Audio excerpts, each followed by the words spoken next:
नमस्कार दोस्तों, स्वागत है आपका मेरे चैनल फैक्ट्स पर।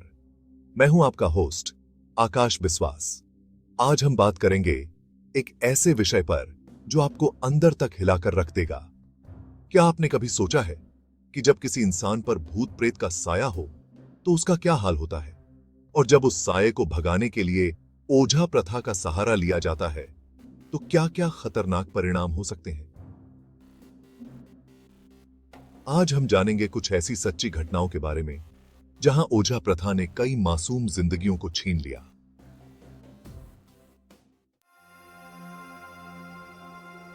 पहली घटना, बिहार के सासाराम की दर्दनाक कहानी। साल 2017 की बात है। बिहार के सासाराम जिले में एक बेहद डरावनी घटना हुई थी। 20 साल की एक लड़की जिसका नाम पिंकी था, अचानक अजीबोगरीब हरकतें करने लगी। उसके परिवार वालों का मानना था कि उस पर किसी बुरी आत्मा का साया है। उन्होंने एक स्थानीय ओझा से संपर्क किया जिसने दावा किया कि वह उस बुरी आत्मा को निकाल सकता है। पिंकी को उसके घर से दूर एक पुराने मंदिर में ले जाया गया। वहां पर ओझा ने कई खतरनाक और अमानवीय तरीके अपनाए। उसे गर्म लोहे की छड़ से जलाया गया, चाबुक से पीटा गया और कई घंटे तक भूखा रखा गया। लेकिन ये तंत्र मंत्र पिंकी की जान पर भारी पड़ गए। एक रात वो अचानक चिल्लाने लगी और बेसुध हो गई। अगली सुबह उसकी लाश मिली और उसके शरीर पर गहरे जख्म के निशान थे। पुलिस ने मामले की जांच की लेकिन कुछ साबित नहीं हो सका। ये घटना पूरे बिहार में चर्चा का विषय बन गई और लोगों ने ओझा प्रथा पर सवाल उठाने शुरू कर दिए। दूसरी घटना, केरल की रहस्यमय मौत। 2019 में केरल के एक छोटे से गांव में एक और खौफनाक घटना हुई।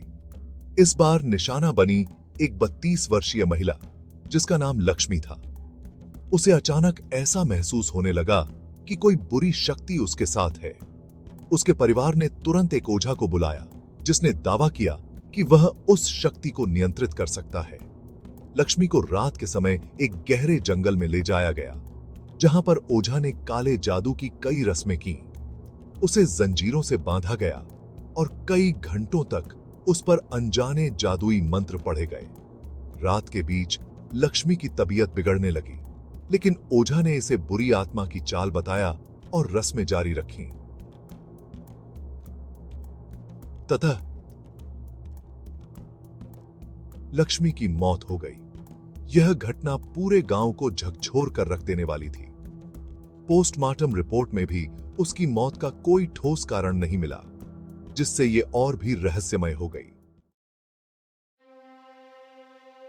तीसरी घटना, उत्तर प्रदेश के बनारस का भयावह मंजर। उत्तर प्रदेश के बनारस शहर में 2020 की एक घटना ने सभी को सन्न कर दिया। यहां एक युवक राकेश अचानक से बहुत आक्रामक हो गया। वह अपनी ही मां पर हमला करने लगा और घर में तोड़ फोड़ करने लगा। राकेश के माता पिता ने समझा कि उस पर किसी भूत प्रेत का साया है। उन्होंने एक प्रसिद्ध तांत्रिक से संपर्क किया जिसने कहा कि वह इस बुरी आत्मा को निकाल देगा। तांत्रिक ने राकेश को अपने अड्डे पर बुलाया और वहां उसकी कई घंटों तक पिटाई की। उसे कई तरह के अमानवीय तरीकों से शारीरिक और मानसिक यातनाएं दी गई, लेकिन इस बार राकेश की जान पर बन आई।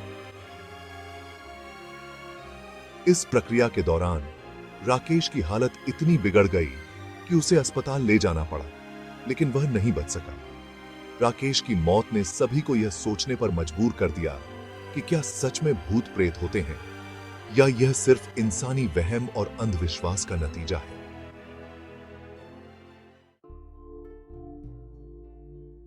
कंक्लूजन। दोस्तों, ये घटनाएं हमें इस बात का एहसास कराती हैं कि अंधविश्वास और ओझा प्रथा कितनी खतरनाक हो सकती है। आज के समय में भी जब विज्ञान ने इतनी तरक्की कर ली है, हम लोग ऐसे अंधविश्वासों में फंसकर अपनी और दूसरों की जिंदगी खतरे में डाल देते हैं। अगर आपके आसपास भी ऐसा कुछ हो रहा हो तो सबसे पहले चिकित्सीय सलाह लें और विज्ञान का सहारा लें, न कि ओझा प्रथा का। इस वीडियो के माध्यम से मैं आपसे यही गुजारिश करना चाहता हूं कि इन अंधविश्वासों से दूर रहें और अपने जीवन को सुरक्षित रखें। अगर आपको यह वीडियो पसंद आई हो तो इसे लाइक करें, शेयर करें और मेरे चैनल फैक्ट्स को सब्सक्राइब करना न भूलें। मैं हूं आकाश बिस्वास। मिलता हूं आपको एक और नए और रोचक विषय के साथ। तब तक के लिए सुरक्षित रहें।